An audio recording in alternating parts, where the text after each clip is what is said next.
Hi, I'm Andrew Walker, and I'm here to talk to you about the SAFETY Act, a law recently passed by Illinois legislation and signed into law by Illinois Governor J.B. Pritzker.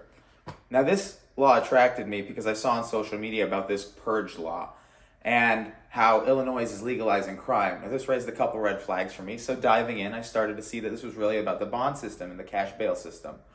And a reform on this made me dive a little deeper, and I started to see this systematic oppression of people that are unable to afford this cash bail. Now, I'm going to give you some context as to why I think the SAFETY Act looks good. I'm going to tell you about the number of inmates that are affected by this pretrial detention. I'm going to show you how that applies to Illinois itself. I'm going to show you how the overall scope of pretrial detention affects the community and how it actually increases crime.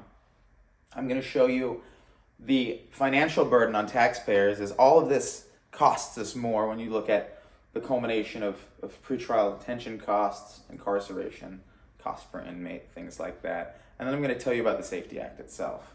Now, if I could have everyone look at the person to the right and the person to the left. Now, let's say the three of you are inmates.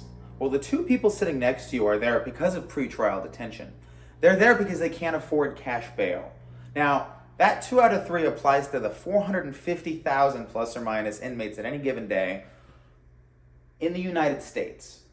2 out of 3. Let's look at Illinois as the state this law applies to. That 2 out of 3 becomes 9 out of 10. That's 90%.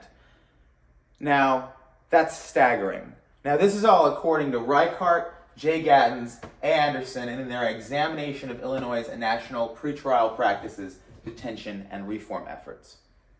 Now, if you look at a map of Illinois and you look at the counties with the lowest income are the ones that are the most adversely affected. Almost as high as 100% of the inmates there in those county jails are pretrial detention inmates. They're there because they can't afford cash bail. Now, if we look at how this affects people, in Lauenkamp, Von Strand, and Holsinger, AM, the hidden costs of pretrial detention, the LGAF, they talk about how people detained by a day are 1.09 times as likely. 2 to 3 days, 4 to 7 days a week, they're both 1.2 times more likely to fail to appear. They're also more likely with the same amount to commit new crimes.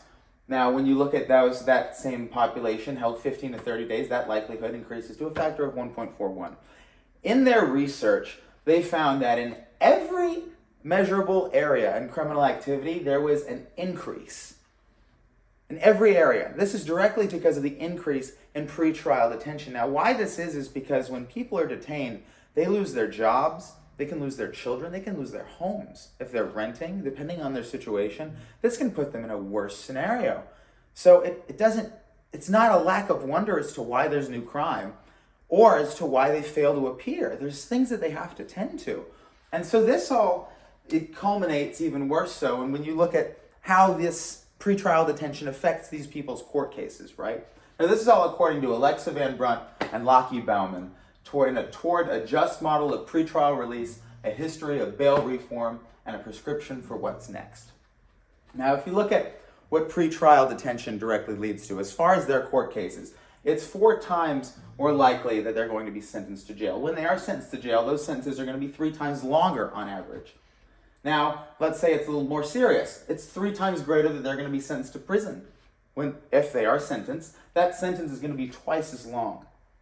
Now, there's a 13% increase in the probability of conviction overall. That's because when they're held, they're more likely goaded into guilty pleas. These are not people that can afford great counsel. They're using public defenders.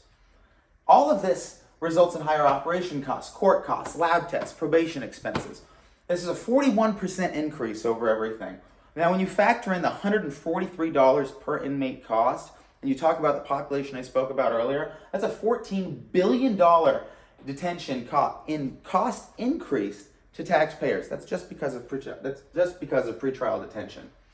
Now, according to Reichart, Civic, Shaley K, in their 2021 SAFETY Act, the ICGAI roles and responsibilities, which goes over the SAFETY Act entirely, they start to kind of go over some remedies that the SAFETY Act really offers. Now, if we talk about, not to get away too much from from incarceration, but if we look at setting new standards for how police can enforce their power and kind of restricting the level of freedom that they have in a negative way. If you look at it requiring officers to intervene when other officers use unauthorized or excessive force, expanding officer training on crisis intervention, teaching them to de-escalate situations, having a requirement that departments use force reporting to the FBI National Use of Force Database and a partial third party to oversee these operations. Now, all of this, police can sometimes step over the line too. It's a tough job. Now, this also bans the destruction of police misconduct records, something that should be pretty standard, right? Well, that's now a law. That makes sense to me. These are just an outline. And they also require reporting of deaths in custody. These seem pretty reasonable to me. Now, the Safety Act, to go on, it sets forth less discriminatory methods of pretrial detention.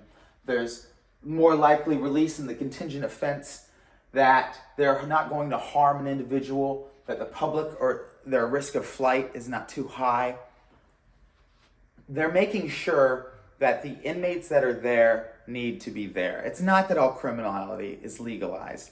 It's that it's making sure that the people that are there are incarcerated because they are a danger, because they might flee, not because they can't afford cash bail. This abolishes the cash bail system entirely. And it goes what I talked about. It leaves the release decided by the judge and the prosecutor. Also, as a plus, it widens the scope of eligibility for those who are incarcerated for certain drug offenses. Their eligibility being for diversion or probation programs. Well, thank you, and I hope I've taught you a little bit today.